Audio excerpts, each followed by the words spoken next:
ഈ പ്രോഡക്റ്റ് സ്പെഷ്യലാണ്. ഇതിവിടെ ഇങ്ങനെ ഈ ബീഫായിട്ട് ഇങ്ങനെ വരുന്നത് കുറവില്ല. അതിൻ്റെ സോഫ്റ്റ്നെസ് മനസ്സിലായി നമുക്ക്. അത് അതിന് ടേസ്റ്റാണ്. അത് ഇങ്ങനെ വരുന്നത്. ഇതെങ്ങനെ ബീഫും പിടിച്ച് ഇങ്ങനെ ഓരോ പീസ് ഇതിനുള്ളിൽ വെച്ച് കഴിഞ്ഞില്ല. ബീഫ് മുക്കിയില്ലല്ലോ. ബീഫ് ആദ്യം കിട്ടിയപ്പോൾ ബീഫും കായ ഇതിട്ടാ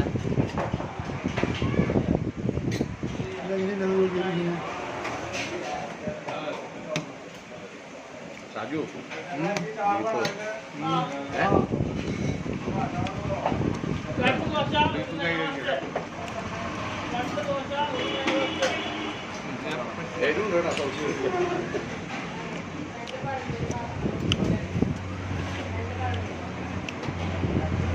അതിനുണ്ട് ജോജേട്ടാ.